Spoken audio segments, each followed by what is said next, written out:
to me, you can just call me Miss B. I'm going to try and slow down. However, I feel like I'm racing against time. I'm trying to finish this before the sun goes down. So I'm so glad you decided to join me today. I am Ms. B. I am the CEO of Empathy Empowers, where we promote empathy throughout the world. So today we're going to be discussing the empathy of Aretha Franklin, and I'm going to be I'm going to be doing that through the movie Respect. I saw it a couple of weeks ago, so I'm doing a movie review and get your feedback and just give an empathetic perspective on what do you think. So I'm going to start off with a little introduction. So Aretha Louise Franklin was an American singer, songwriter, and pianist. She is referred to as the Queen of Soul. Aretha Franklin, she began her career as a child, singing gospel music at New Bethel Baptist Church.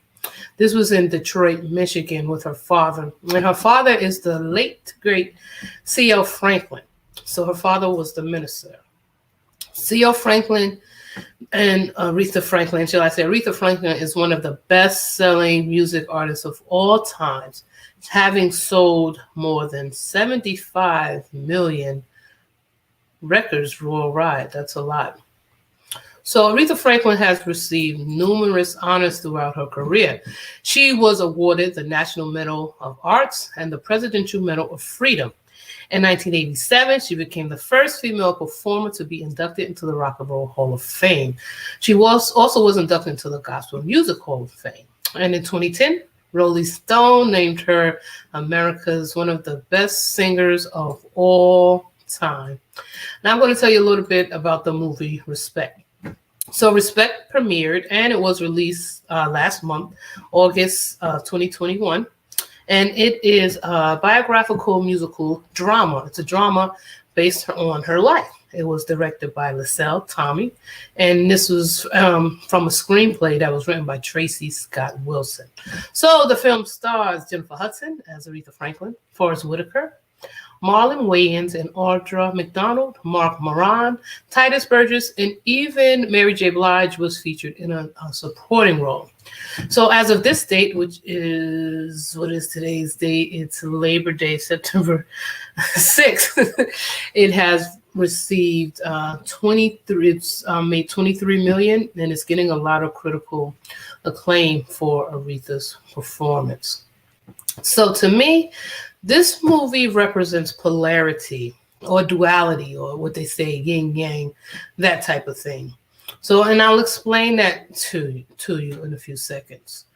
So the first scene starts with Aretha's father having a party on Saturday night, and it would be all these dignitaries there. It would be all these famous singers and actors and prominent people in the African American or Black community, and they would have these parties on Saturday. So they would have these adult parties, and when I say adult parties, I mean it'd be a lot of drinking, be smoking, and people would be dating. And there's also a part of a scene in the movie where like two guys are kissing. So homosexuality was displayed openly at these parties. So her father would throw these parties, and Aretha was at some point during the party, she would provide the entertainment and she would sing. She would sing for the adults in the party, but a lot of times she would sleep. So her father would wake her up and she would sing, and Dinah Washington and all these prominent people would be there, and she would entertain them. So they would do that on Saturday. Aretha's father, who's a minister, would have these parties, these adult parties on Saturday. And then on Sunday, they would go to church and Aretha would sing in church. So that's why I say it's about duality. So Aretha was like her father's, I call him like a trophy. So again, he would have her sing at the parties. He would have her sing in church. And then when he would tour singing, she would go with him. So that's practiced a lot in the Baptist church. So during one of the parties, one of the house guests comes into Aretha's bedroom and molests her. So trigger warning, I should have told you that earlier. Trigger warning. So then the scene goes black. So that's one of the first scenes. So we cut into the next scene, and Aretha and her siblings are visiting her mother, which is really weird for back in the day. So her mother did not live in the home. It was like the parents were separated, and her sisters would have visits with their mom. So they would have these visits, and they would go to their mom's house. Their mom would come pick them up. And, Aretha's siblings would want to go outside and play together, but Aretha wanted to be under her mother. So her mother sang. Her mother also sang, and they would sit at the piano. And they would sit at the piano, and they would just play music and sing together. And her mother would say, go outside and play. And she would say, oh, just one more song, just one more song. But Aretha adored her mother, and she adored her mother's voice. And that's one of the things that bonded them.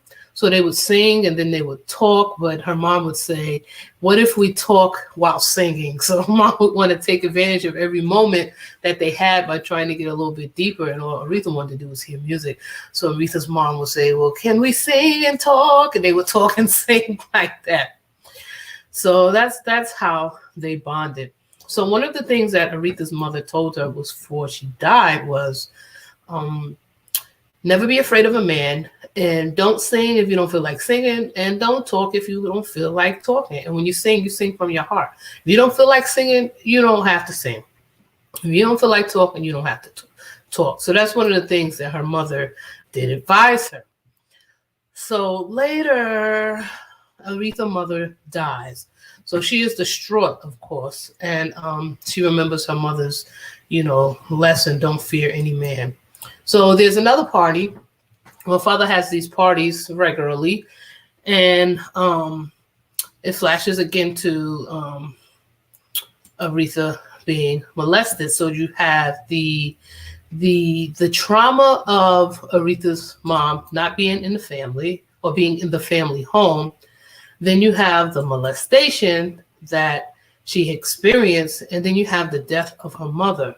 So Aretha went through a childhood depression, and she was very sad. So she had all these three traumas, and everyone else seemed to be just going on with their life. And Aretha was just very sad, and she stopped speaking after that third trauma. After her mother passed, she stopped speaking.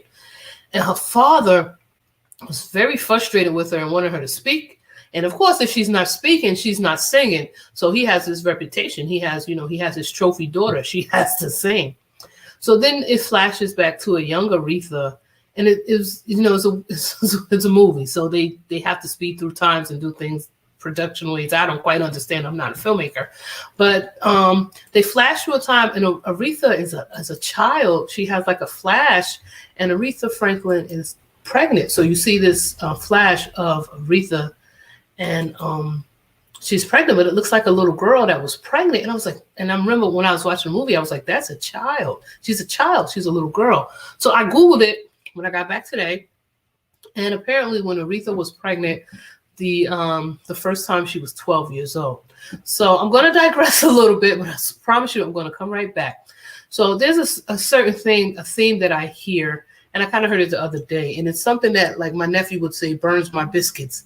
Something that disturbs me is when I hear someone referred to as a young girl as fast or hot in the pants or hot in the ass. And to me, like, there's really no such thing. If there's a young child who has parents and she's in a home and she's pregnant, there's a lot of things that's going on. She's not being fast or hot in the ass. She's being molested. She's not being supervised, and she's not being protected. So I challenge you to think empathetically when it comes to young girls. When you're a young woman, and boys too, but when you're a young person and you're growing into your body, and you're a kid, but your body starts to change and you're going through these hormones and you don't know what's going on. And nobody really has the time or the patience to tell you what's going on or to teach you what's going on. You just know you have these feelings. And that's why children should be supervised. So children should be supervised, not that they're going to be bad or that they're going to start doing things inappropriate. They are, but it's not out of maliciousness.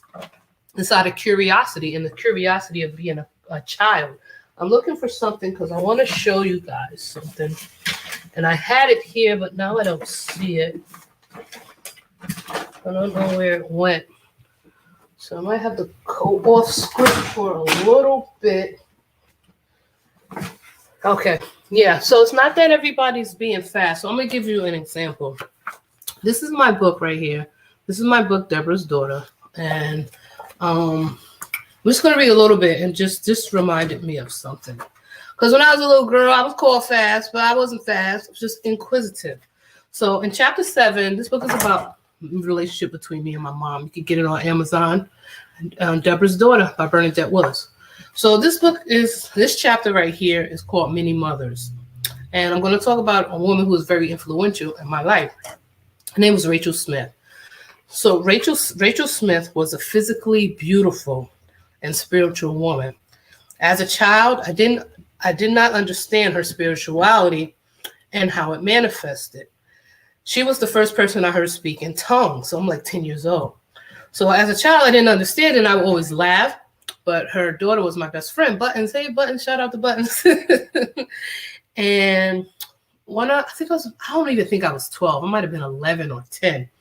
And one of my brother's boyfriends would come over, and we'd be kissing on the side of the house. I don't know where my mother was. She probably was working. Like parents have to work. So be kissing on the side of the house. So Rachel and her family, her kids lived across the street.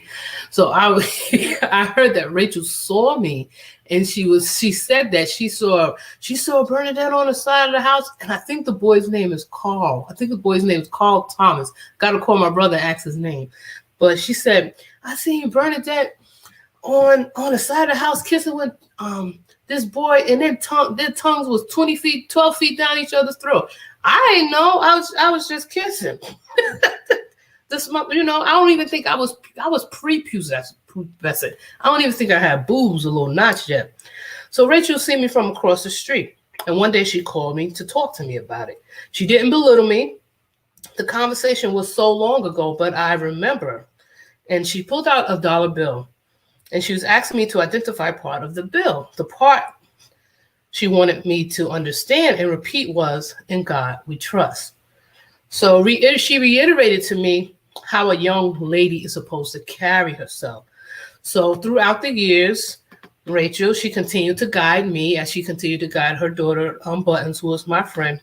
And she was very close to my mom. So now they're both probably partying and listening to music in the ancestral realm together. But we have to remember that, and this was in Roosevelt, New York.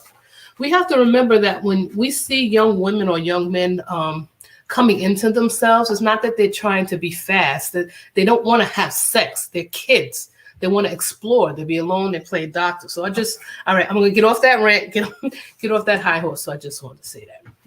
So now back to Aretha. So now the civil rights era is beginning.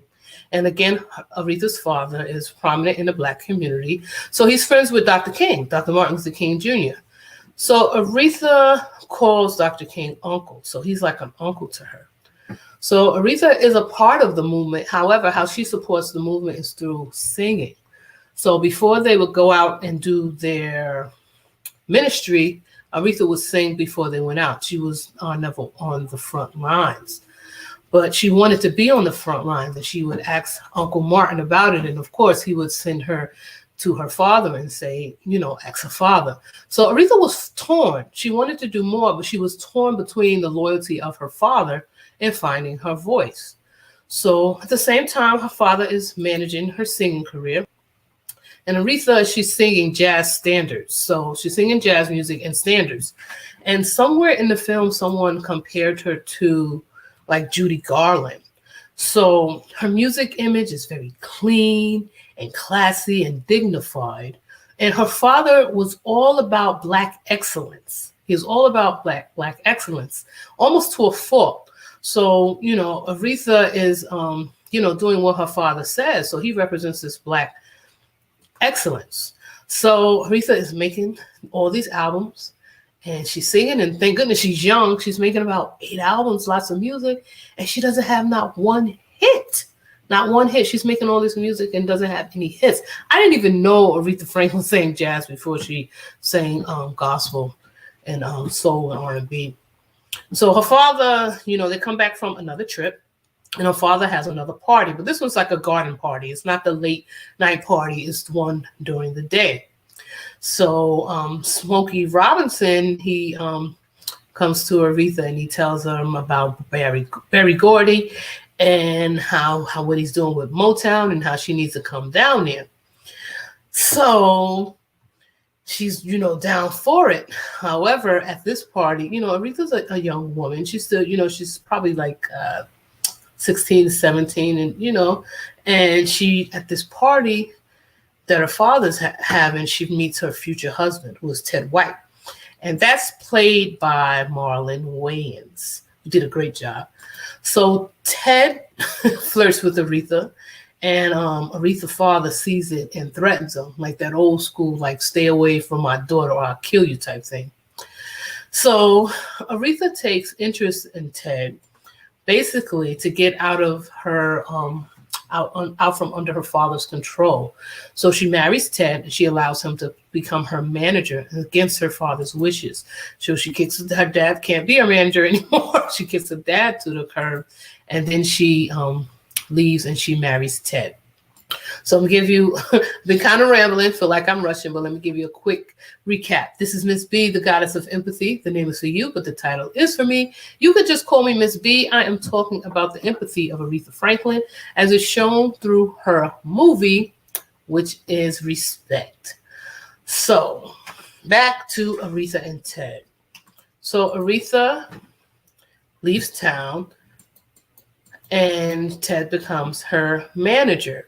So against her father's wishes. So, as kids, that's what kids do. They rebel. They're, even Christian kids, PK kids, non-PK kids, good kids, bad kids. We rebel. I rebel. It's just some universal law.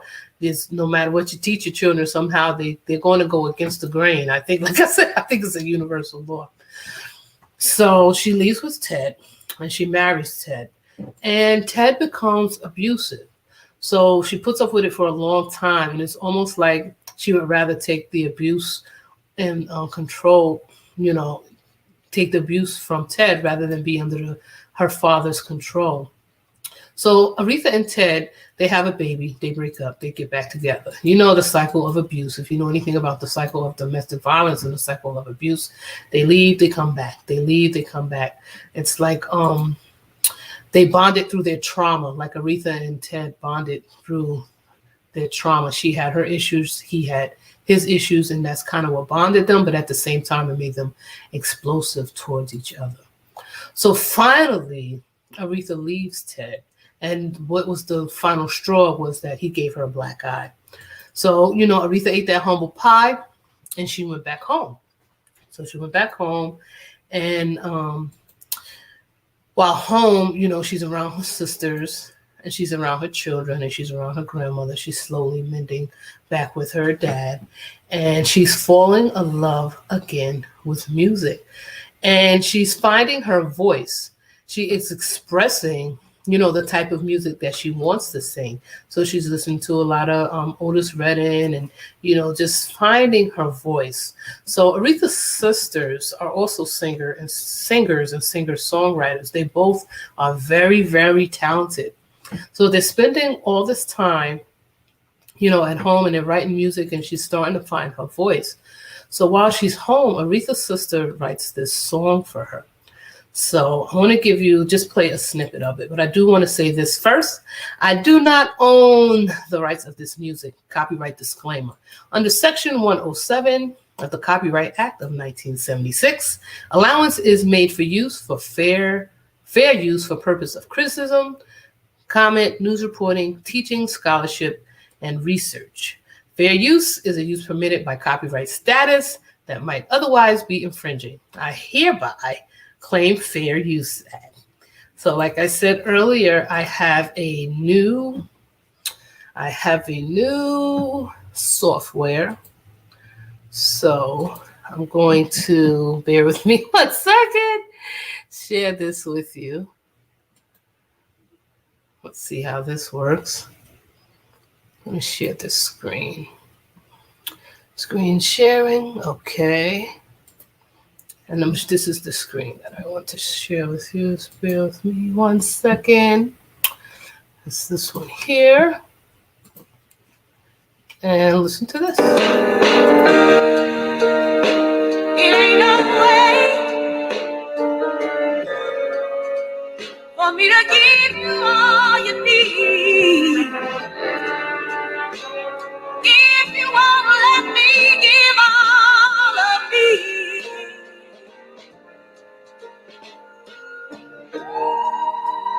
I know that a woman's duty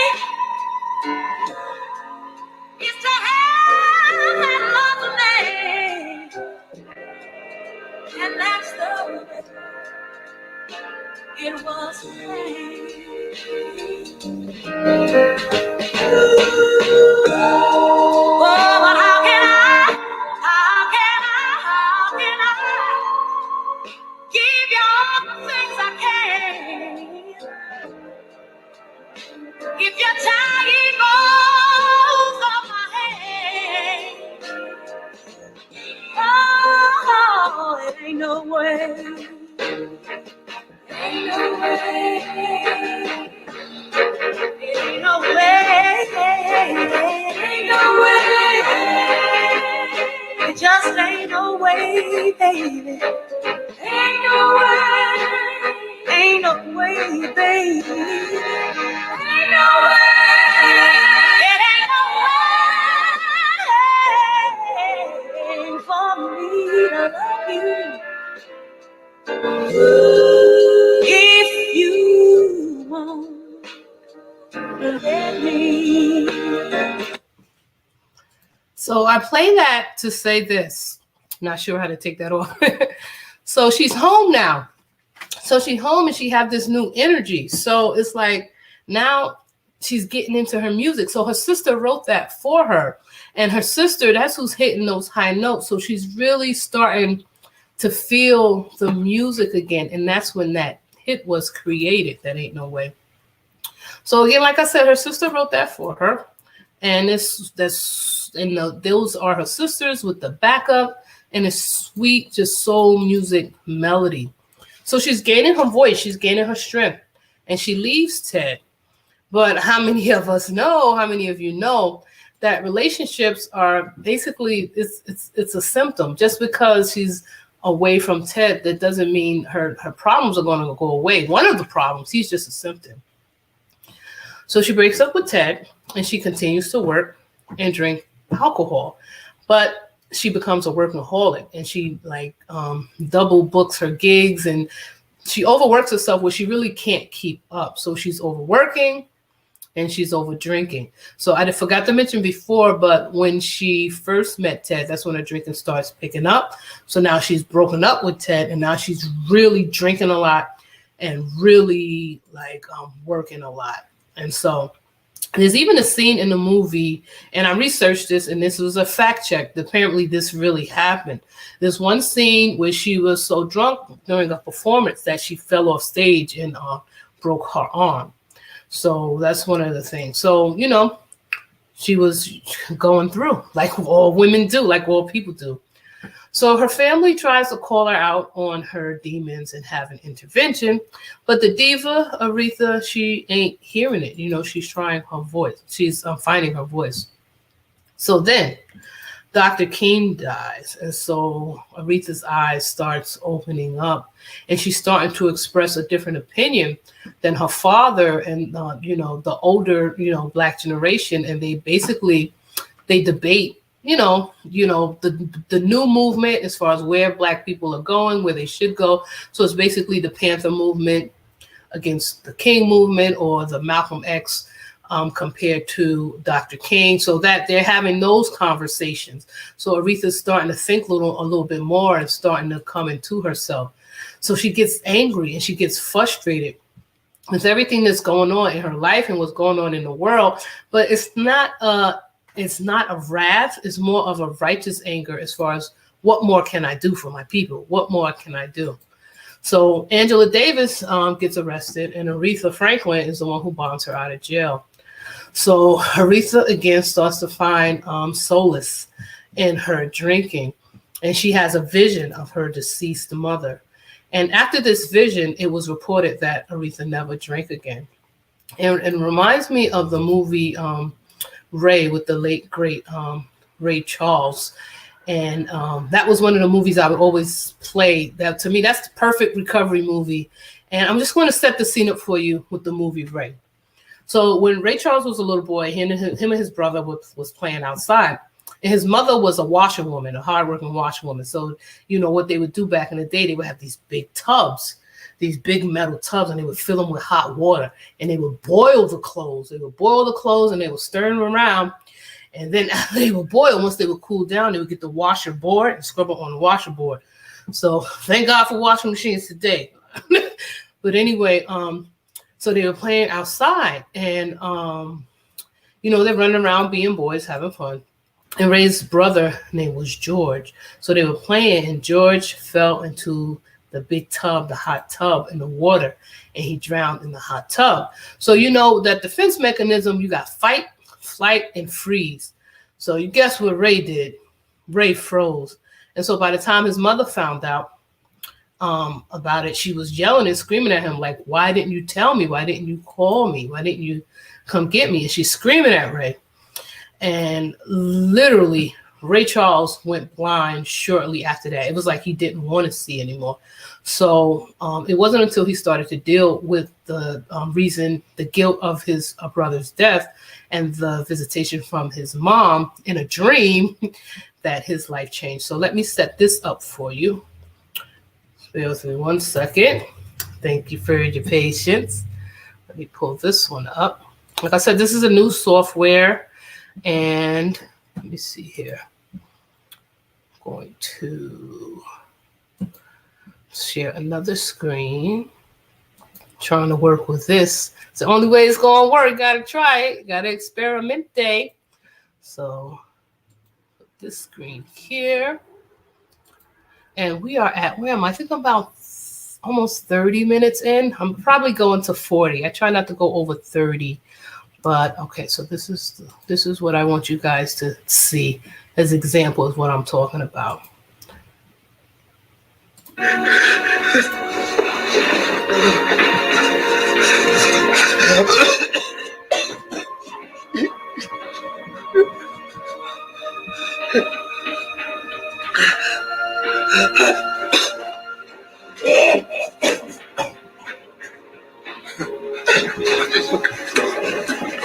Mr. Charles?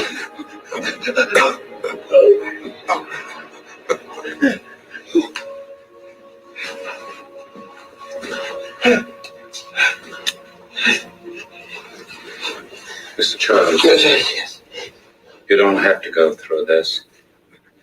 We have a substitute that can help wean you off heroin. Yeah, I got to do it. I can do it. I can do it. Don't touch me. All right. We'll do it your way.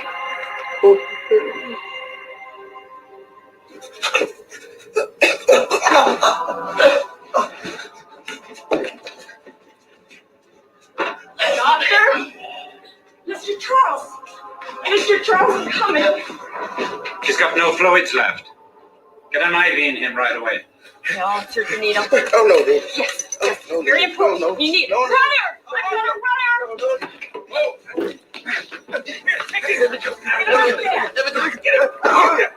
Put those restraints on it. No need.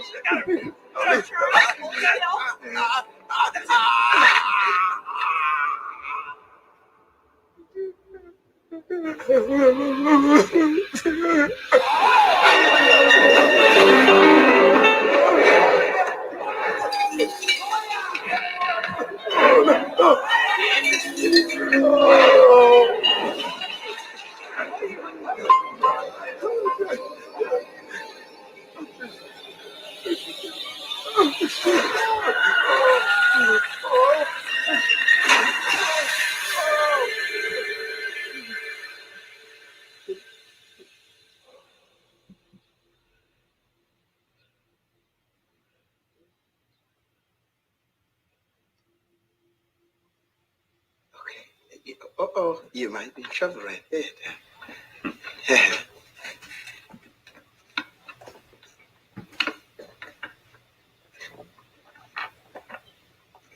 How damn you for my ass again. I tell you what, I won't lose again the same way twice. I spoke with the judge in Boston, and he'll agree to probation. He was impressed with your attorney's arguments, and he believes you deserve one more chance. Oh, that's great. But you must complete our program and agree to take periodic drug tests. You know what I'll do? I know a lot of people don't believe that I'm done with this dope, but I'm finished. Lunchtime. Who's George? Everyone to the cafeteria, please. Ray, you've come through the worst of the physical reactions. We should begin psychotherapy sessions. Look, forget the head shrinking, Doc. I can handle this.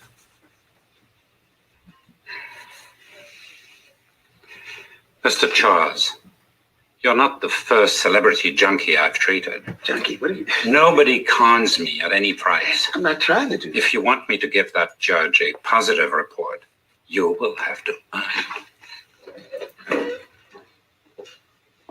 Doc. Dr. Hacker. Doc.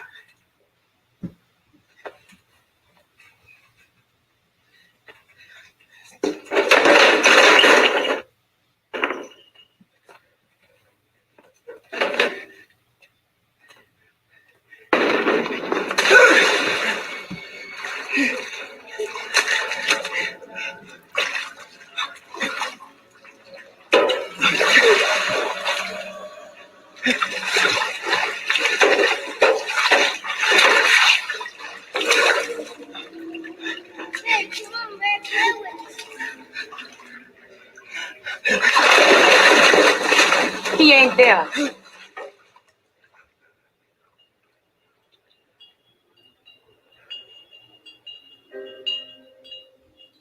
Talk to me, son. I ain't no bad dream. I'm a part of you. Even all that dope couldn't keep me away. Mama, I kept my promise. You got strong, all right. Went places I never dreamed of. But you still became a cripple.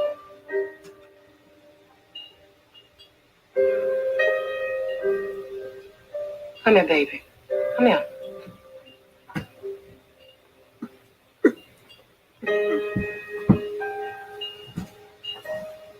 Right.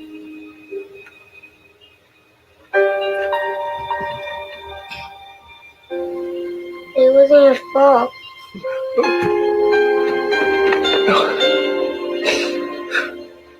Now promise us, you never let nobody or nothing turn you into no cripple, ever again.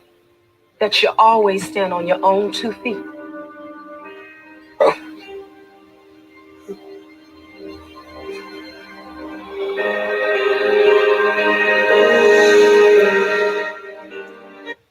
So the scene goes on to say, that's pretty much the end of the Ray Charles movie. The scene goes on to say, so the next 40 years, Ray Charles continued to break all these musical barriers in music, especially with business and licensing, which is even going on right still today with Kanye West and all these people in Anita Baker, with people wanting the rights to their masters and their music. So Ray went on to do that and to stay sober and be philanthropic, but he had to deal with that. So I'm gonna go off script just a little bit. Years ago, I did a little bit of research. It's very important when we watch movies and we watch films, and we just pay attention and you look for the symbology. Now, with the bottles that were hanging, it was something, I remember researching this, it was a tradition that Africans, when they were brought from Africa to America and born into slavery, it was believed that if they hung the bottles, you were like, in the different colors, it caught evil spirits. So that was one of the traditions that they carried over. So like I said, I had to go off script just a little bit. But again, so what are you talking about, Aretha? You're talking about Ray. It's important that we look at symbology, and that we look for synchronicity, and that we look for things that are in common. So addiction, alcoholism, It's not just a it's a spiritual disease. It's physical, it's spiritual, it's emotional, it's social. It's so many ways that it has to be fought. So again, Ray Charles was able to stay sober after he had that vision. So he had the vision of his mom, and Aretha Franklin had the vision of her mom. And so I am just about done. I just got a few more things I want you to put in the chat, put in the comments, or leave me a voice message. You are encouraged to respond. As far as what is your favorite Aretha Franklin song or your favorite Aretha Franklin movie? So this is my favorite Aretha Franklin song my mom used to play. It was Jump to It. And I still love that song. I don't want to jack it up. This ain't karaoke. But basically, when my baby called, I got to jump to it. I ain't got time. I hear you, girl. This love to get. When my baby comes, I jump to it. Because ain't nothing like, ladies, ain't nothing like a man, especially when you got a good one. But this is one thing that I remember, a memory that I have of Aretha Franklin. And I was probably like 12 years old, and it was some music awards, and Pavarotti was sick, and he couldn't perform. He couldn't perform his hit, and Aretha was like, "I'll do it." And I guess they were sleeping on her. They didn't think she could do it. Aretha Franklin is a classic pianist. When you're an artist and you love music, you can sing or you can tap into different genres. You learn as much as you can about your craft. So Aretha Franklin was like, I believe she was a prodigy, a child prodigy as well. Like she was gifted. So people were surprised that Aretha could sing classical music and sing opera. And it reminds me of when I saw Joe Scott in Philly, when she sang He Loves Me, E flat, Lizelle, He Loves Me. She sang that in opera. So just because someone is a gospel artist or just because someone is an R&B artist doesn't mean they can't sing rock and roll, doesn't mean they can't sing classical music or country music or any types, because that shows that they are true artists. So I just want to share this with you. Then I'm going to be out. So I'm going to play this for you. This is the actual, wait a minute, let me do this over. Let me share it first. This is the actual performance that Aretha did. And Sting is going to be introducing her. And let's see, not that. And she's saying Nessun Dora. Nerd secret or nerd fact is that I like classical music too. I like black classical artists who are black. Denise Graves and Leontine Price. I've listened to Leontine Price since I was like 10 years old. But I love all types of music, and my daughter exposed me to different types of music and old soul. But listen, I don't want to ramble because I've been over my time, but I do want you guys to hear this. Unfortunately, tonight his doctors have advised him to give that sore throat a rest. The selection he was going to perform was Nessun Dorma.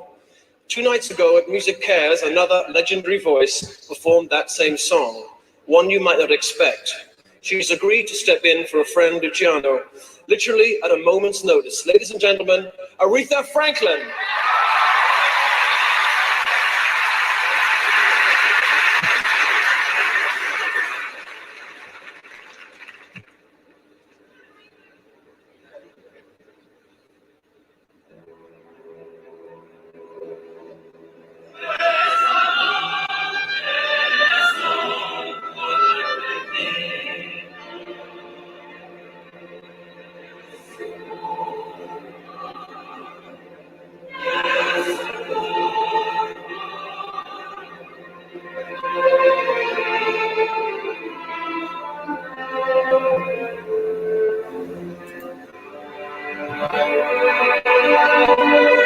Nessun Dorma.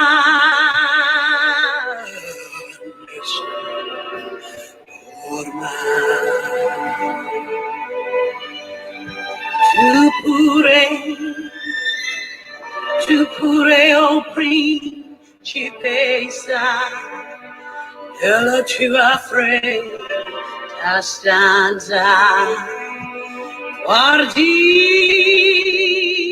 le stelle che tremano d'amore.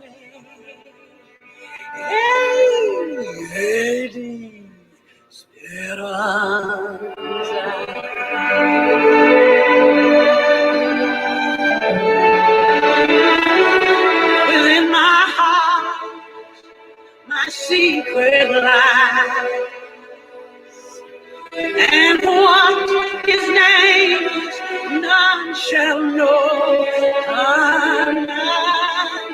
till on I confess it. Soon as morning light shall dawn.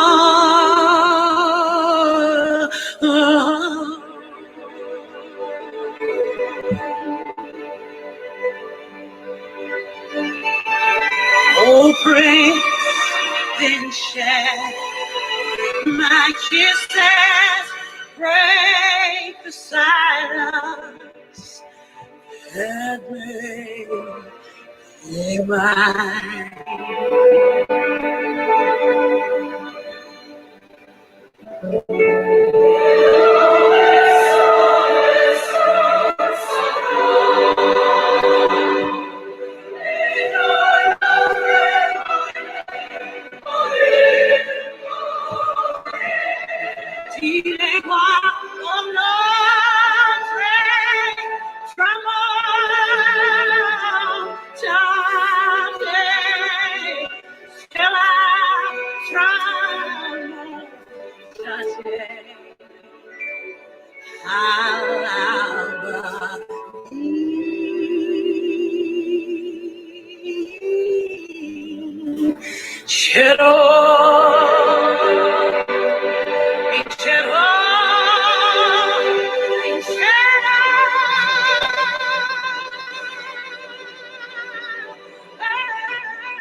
Queen Aretha!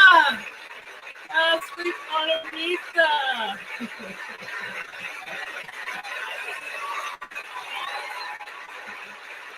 Still playing, everybody stop it.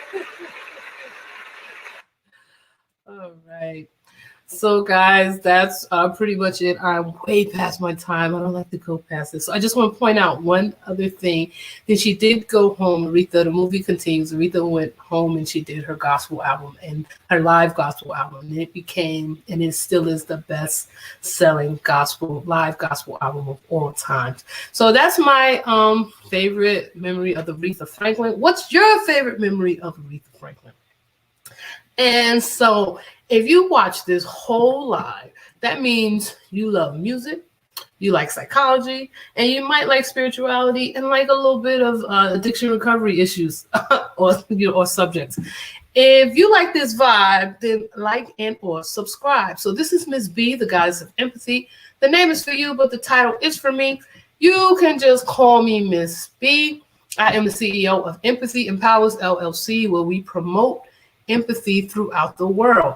So I'm not sure what I did Mary J. Blige, I did Aretha, not sure what's next in the pipe, coming down the pipe as far as empathy videos. But one thing that I am excited about is the Albany, New York State Black Expo is coming up. So I'm preparing for that. So I'll probably be talking about that and streaming about that.